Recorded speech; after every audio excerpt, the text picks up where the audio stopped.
All right. Well, welcome everyone to another episode of the Hashtags and Habits podcast. My name is Danny White, and I'm happy to welcome Sammi Bivens to the podcast today. Sammi is the founder and CEO of Digital Marketing Maven and Associates, which is a full-service agency that specializes in providing comprehensive marketing solutions to small businesses, nonprofits, and educational institutions. Her passion lies in helping entrepreneurs unlock their full potential, leveraging her agency's expertise in web design, social media management, content creation, email marketing, and more. As a seasoned entrepreneur and marketing strategist, Sammi is dedicated to empowering businesses to thrive in the digital landscape. She's based in Dallas, Texas, and she embodies the essence of a maven, an expert and connoisseur in her field. She has established herself as a beacon of success, that is for sure, guiding clients toward their desired visibility and branding goals. With a clientele across the United States and servicing over 300 clients, DMM has become a go-to hub for those seeking comprehensive digital marketing solutions. The Dallas Morning News recognized Bivens' agency as the best minority-owned business in the Dallas-Fort Worth area, and it continues to make waves in the industry. Sammi, welcome to the podcast today. I'm so glad you're able to join me. Thank you for having me. Thank you so much. Awesome. So like I mentioned before, I have been following your journey about 2 years across social media and your website and just all of the content that you have been producing. I want to start this conversation by asking you what got you interested in marketing? So I went to college and I really didn't know what I was going to major in. So I think I started at social work and then like psychology. And then I was like, none of those jobs pay that much money. They don't. I'm a psychology major and they don't pay no money. So I was like, let me think, what else am I interested in? And so I went to the College of Business and I just did general. I wasn't sure, and then learned more about marketing. And I'm like, okay, I can get into this because it's always changing, which I'm a Gemini, like we're upon Gemini season. I don't know what that really means outside of what it means to me. So I don't know like all stereotypes, but I do know that I like a lot of change. And so marketing, I chose this field because there are so many different aspects to be in. And I'm a creative person. I kind of have left brain and right brain tendencies where I can be creative, but also very organized. So it has worked out for me. So really just the ever changing discipline of marketing is what drew me to it. Because even now, like I have an undergraduate degree in marketing, but I tell people all the time, I feel like it's pretty much obsolete at this point because like I know I went to college in '05. Okay. Aging myself real bad, but like my class was the first class on Facebook and things like that. And so there was no strategy for Facebook. There wasn't a thing, whereas now it's Meta is a big part of, most businesses' strategy. So, but the principles are still there. So again, the change is what I love about marketing, but now the change is like, okay, I got to keep up with everything. So yeah. Yes, now things are changing a ton and at lightning speed, like all the time. So it's just like Instagram just released like another algorithm update, and I was like, well, we just got used to the last one. So okay, and it looks like they want us to pay to play. So there's that. Yes, absolutely. So how long have you been in business? And tell us just a little bit about your business, like the clients that you serve, and kind of like your core service offerings. Yeah, so I launched DMM in 2019. I've been an entrepreneur since 2011. I started out selling jewelry, clothing, accessories.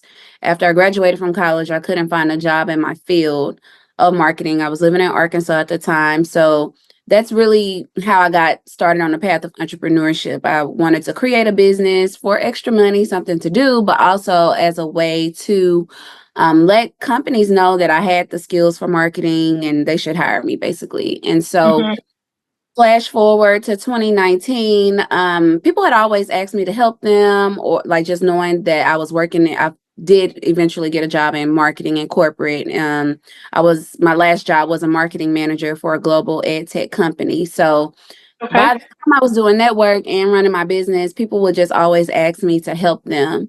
And so that's really how I got started with DMM. I wanted to really be consulting. I always thought I'm going to be consulting. I won't be doing work. I always knew I would work for myself, but it didn't look the way it looks now.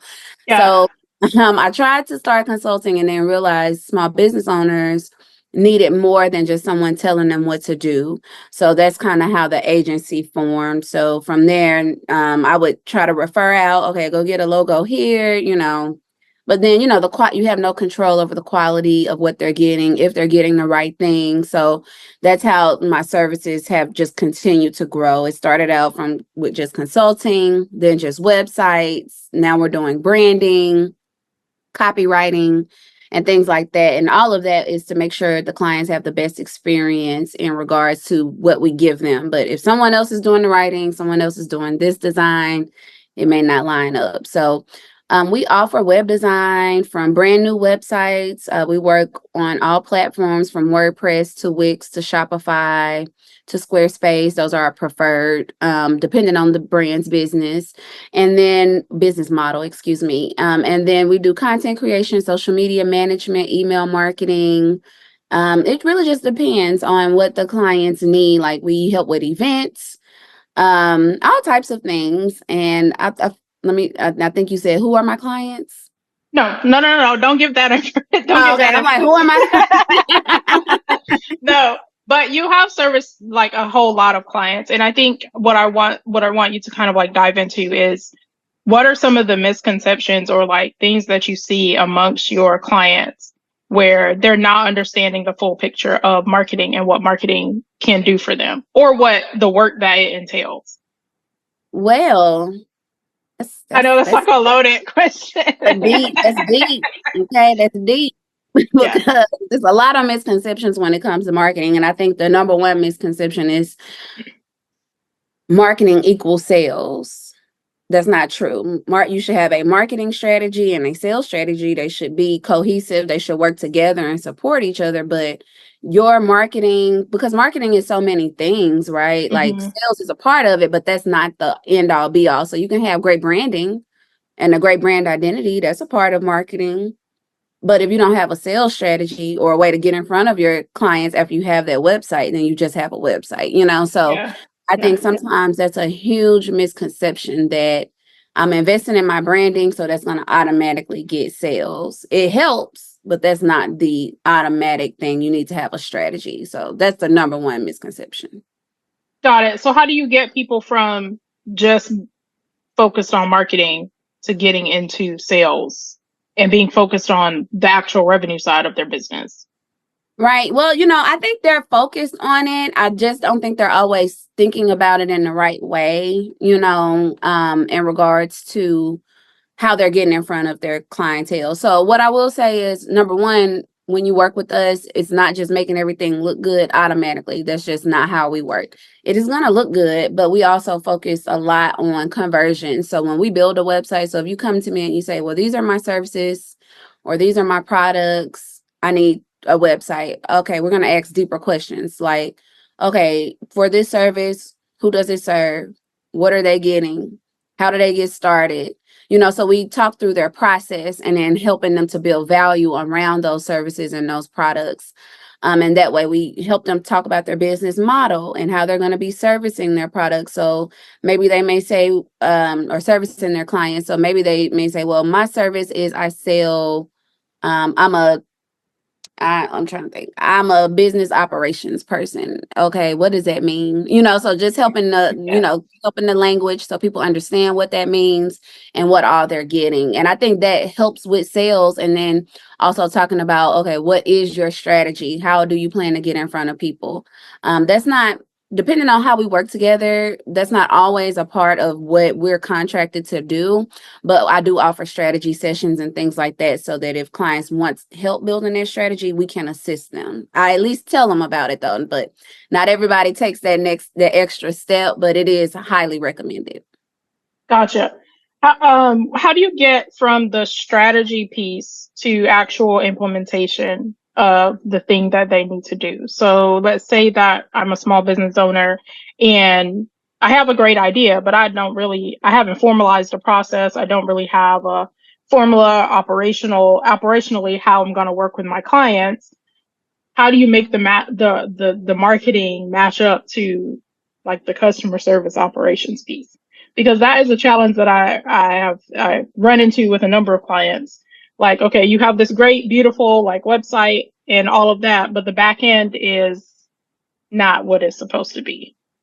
We do it for them. Just to be honest, like that's a part of it. So when we do the website, like I said, we're focused on conversion. So a part of that is the language that's on there, but it's also the functionality. So I'm a process person. Like I said, I'm left and right brain, right? So when I was in corporate, that's how I learned the agency structure and how things work.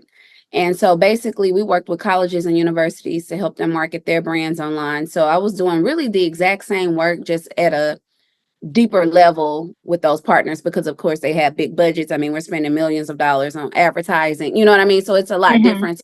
I took all of that and put it in for my clients. So I don't know how not to be focused on conversion. So I know that you need to have a process. I know that you have to have systems. So I asked them questions about, how do you see this going? Or if they're an existing business, how are things working right now? And then I just look for those ways that I can help them be more efficient. Be it through, so like a website, like right now, someone could be booking a call on my website. They could be doing a lot, right? So I put my clients' websites to be set up in that same way, to where it's a hub that actually works for you, as well as a billboard for you to look good, but also it works for you. So we recommend systems. We help them execute and implement those systems depending on what their brand or business is. Gotcha. Let's move into search engine optimization for a little bit because that is very much connected to website and website design.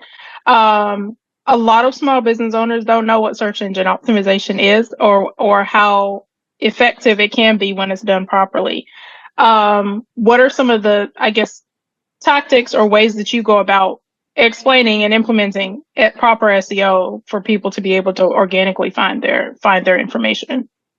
Yeah, so I always, with my clients, focus on the low hanging fruit, like things they can really do for themselves, like small improvements that they can make. Mm-hmm. As you know, with SEO, it can get very technical in regards to with the website code. There are like things you can do.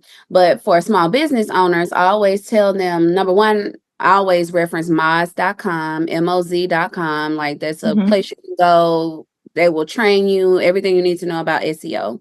Then from there, we talk about high quality pictures, because that makes a big difference, not only when people visit your website and they're converting, but also when Google sends their little bots out to crawl your website for it. So it's having high quality images, but also optimizing those images for SEO. So that means putting an SEO description on them as well. So the website, just the images, to how they look, putting descriptions on them, the text that's on the page. So that's using keywords, right? So Mm-hmm. if your industry is marketing, you want to have marketing keywords and related to the services and things you provide embedded throughout the copy that's on the website. So with that, small business owners are like, what are you talking about? So a good way, to like kind of reverse engineer it is look at your competitors' websites and kind of see how they're set up. But then you can also go on Google and just search for whatever it is you're searching, you're selling. And then those first few websites that render, they've done SEO really well, right? So you want to kind of Right. take Yeah. to see, so those are some ways to kind of look into it. And you can use ChatGPT as well to research keywords for your brand and business and figure out how to embed them in the copy. And then SEM Rush is a website. Mm-hmm. It's a paid website, but you can also use something like that to look up keywords and phrases and things like that to embed into the copy. So for small business owners, I would say if you just start with the structure and the keywords that you're using on the website, your pictures and optimizing them, making sure your website has a meta description. Websites, platforms like Shopify, Squarespace, Wix, which most small business owners use, they have it built in. All you have to do is go in and fill it out, Yeah. put in the information. But you just want to, things like that. Another easy win is your URLs on your website. So like it may be www.dannywhite.com. And then if your other pages, it shouldn't be like copy of home or copy, like the URL, like those things, like links like that.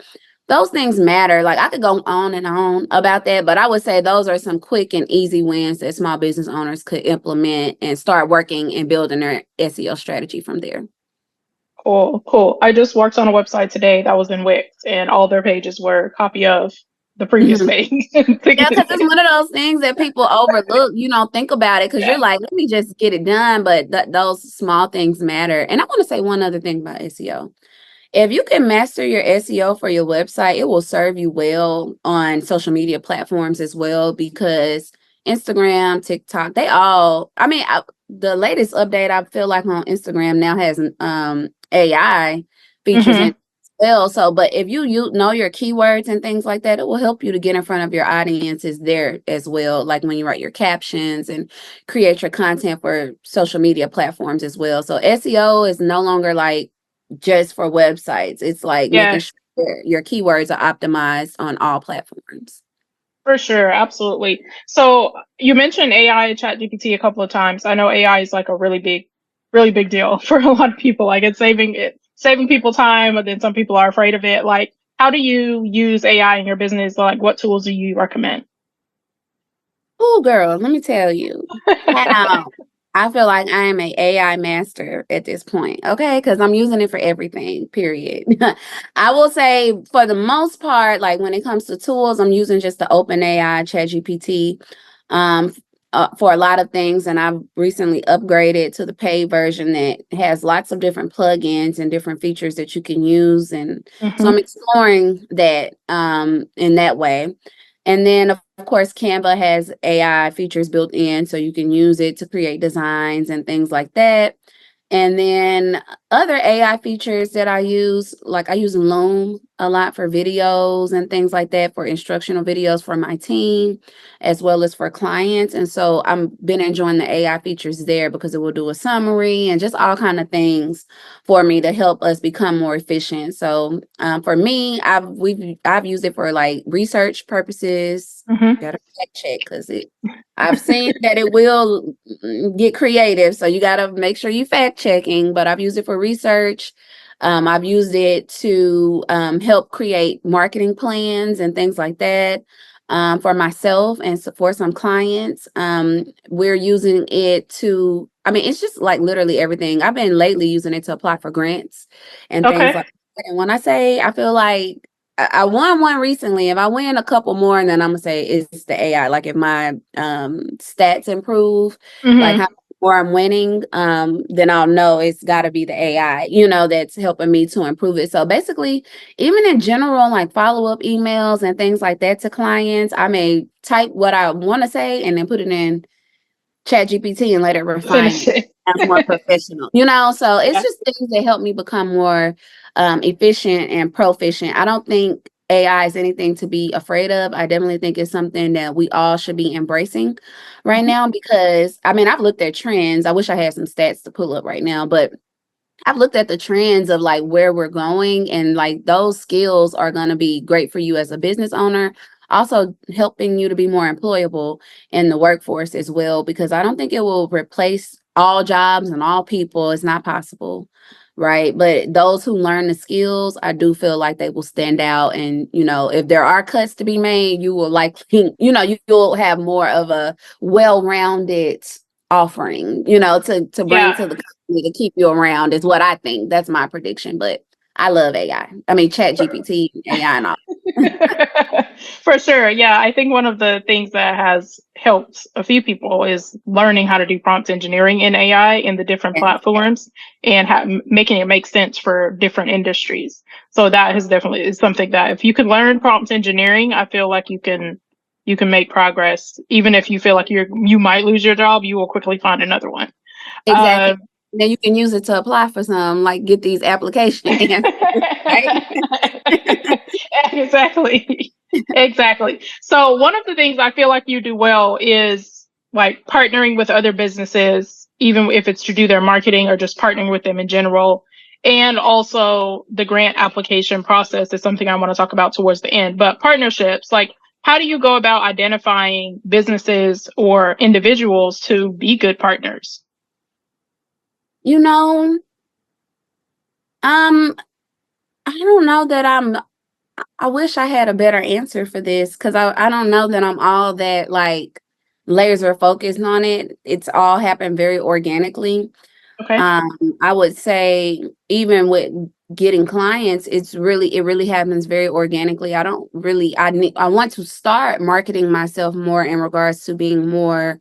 I mean, we post our work, we tell people to reach out to us, but we don't really do a lot of marketing. So it's really just been by the grace of God and just how, how I don't know, like I don't have a real good, I mean, I feel like I put myself in good positions to meet the right types of clients in regards Mhm. to I am very intentional about the types of programs and groups I involve myself with, like as far as accelerator programs, because I'm always learning and trying to level up my business. And so being in those environments alone puts you around like-minded people who understand the need to invest in their business and invest their Mhm. time. So it just, like I said, so it happens organically and through situations like that.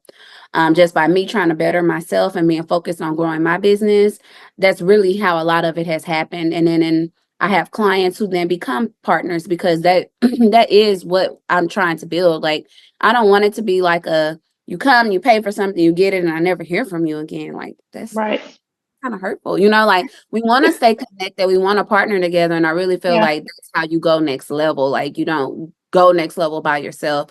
You have to have strategic partners. I partner with other marketing agencies. Like I have clients who they may do marketing strategy or things like that, and then they bring their clients to me to help them with the execution of the strategy. Mhm. You know what I mean? So I even work with folks who may be considered competitors in a lot of ways because it's not about that for me. It's really about how can we help. How can we help people, and then it's just easier. Like if you got the client, let me help, and that's work for me to do. So those are Right. kind of some of the ways in which I work with people, but I would say it's really been super organic.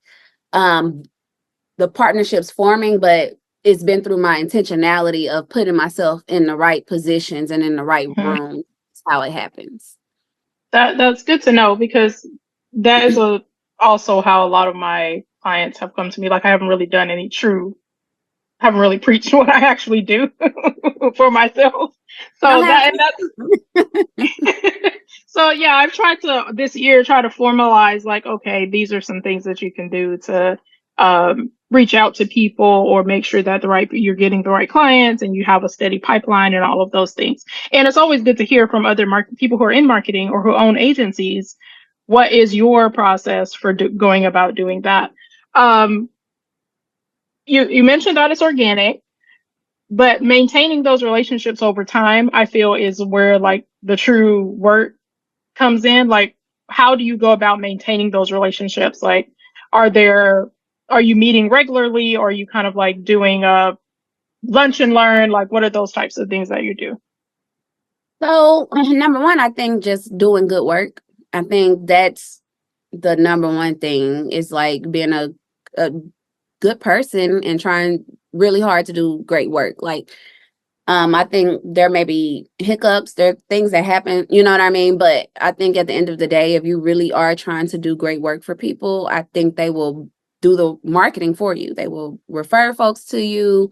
They will want to continue working with you because who wants to start over? Nobody really wants to go try to work with someone new. I compare it to getting your hair done. Okay. Like I'm not switching up my hairdresser Yeah.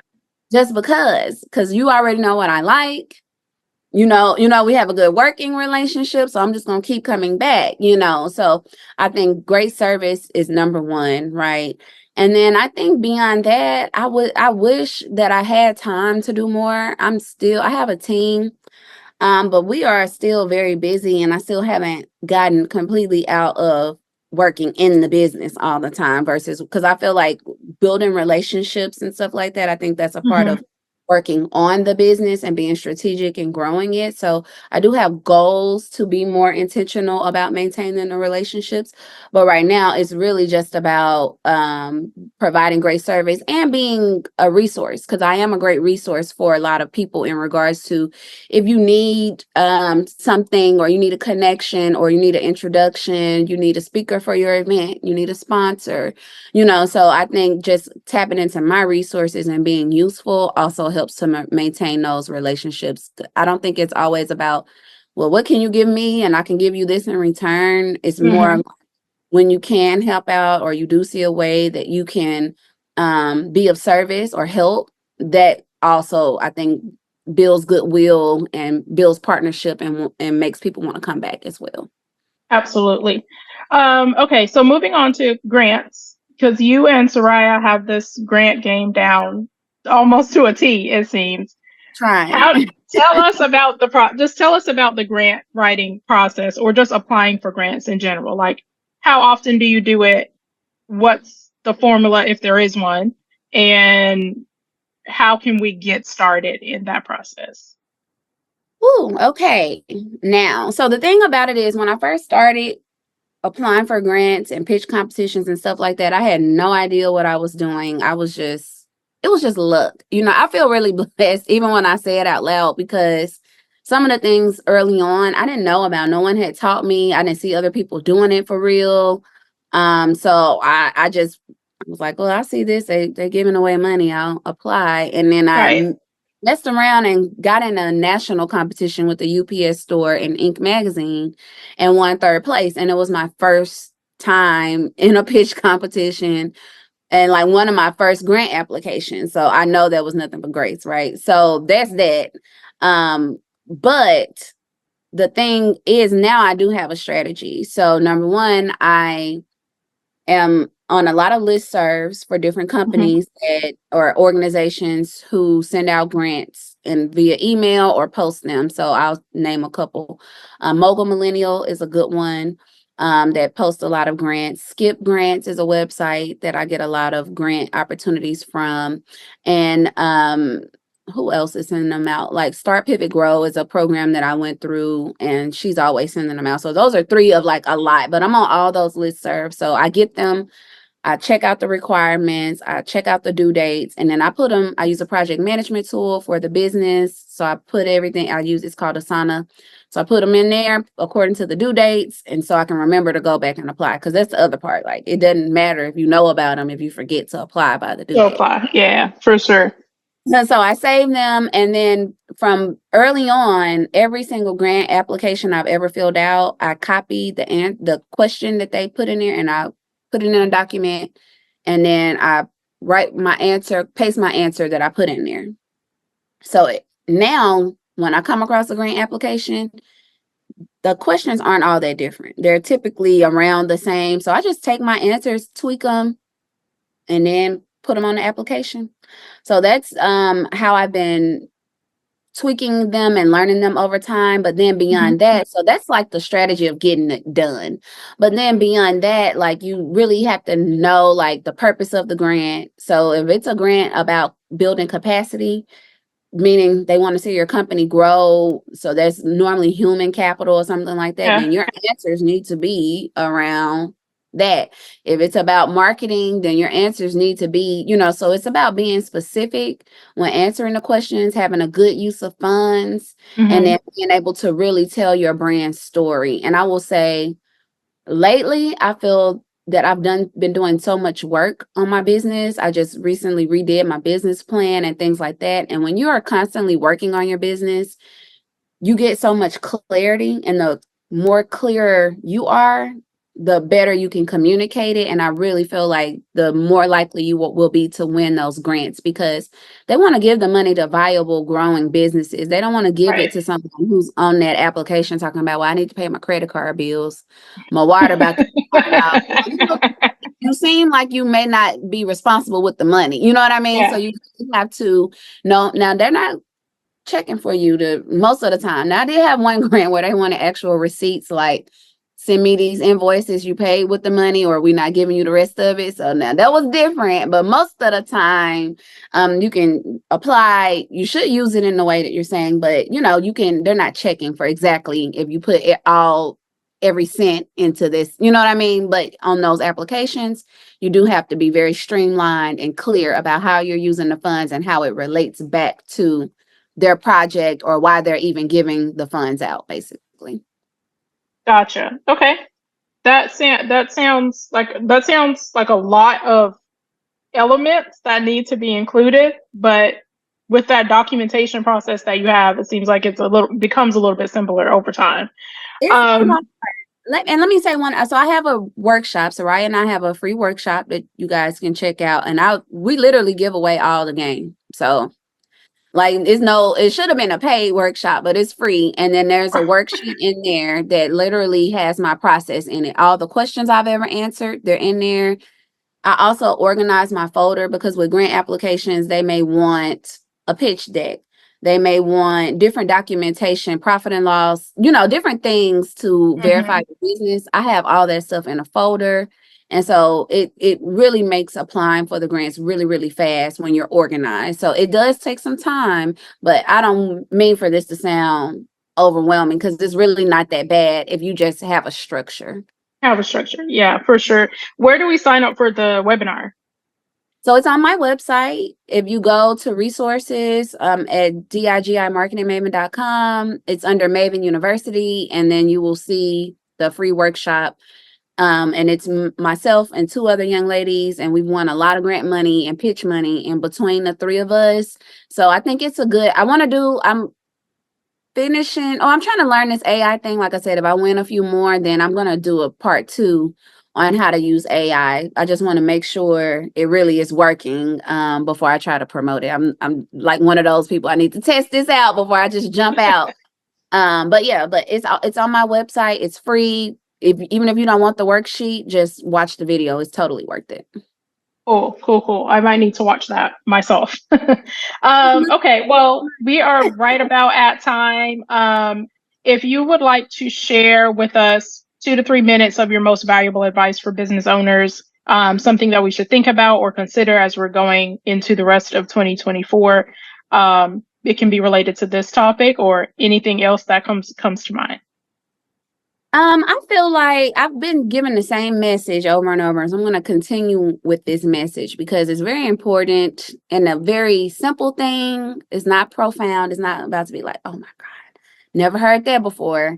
But it is the number one key, I think, to find success. And I don't think just for small business owners. I think that's for every aspect of your life. And that really is being consistent. What I find with a lot of business owners is like in the beginning, everybody's excited, ready to go, and you have this plan or all these things you think you're going to do, and then it doesn't happen, or you're not doing it consistently enough, or you get discouraged because you didn't make $1 million last month, and Instagram is everybody a millionaire on there. So you're like, well, I'm not one, so I must be doing something wrong. That's not true. Most of the time, the people that we see who, are goals or that we see, at the level of in which we want to be. Number one, you never know what's really going on behind the scenes. That's number one. So you really can't compare yourself or, use that as a measuring stick. But then number two, the folks who are really doing it, it's been years of consistency. That's what it is. You don't have to be the best. You don't have to spend $10,000 on a website. You don't have to, do all the things that, people tell us that you have to do in order to succeed. You just have to be consistent. Consistency will beat talent. Consistency beats everything if you can stay there, because sometimes people just want to know, like, you have a legitimate business, and if that needs to come back to you, especially like with what I do, you're still there. Like, they don't want to work with folks who are here today, gone tomorrow, right? So by just being consistent, you will win right there. So that's my main thing. And then have a strategy for being consistent. So set yourself up for success. Like, I can consistently apply for grants because I have a process for it, right? I know exactly what I need to do. And over time, I'm continually refining that process. I'm consistent with my business. Well, I'm gonna have no choice but to be consistent right now because we got contracts. So, like, you gotta fulfill those obligations. But Yeah. you gotta be consistent because that's just the way to do it, and create a process for yourself, and set accountability, like whatever you need to do, whether it's getting in a group of friends, if it's posting consistently, whatever that is, and whatever works for you, because different things work for different people. You just have to figure out what's going to help me be accountable, and then what does consistency look like for me.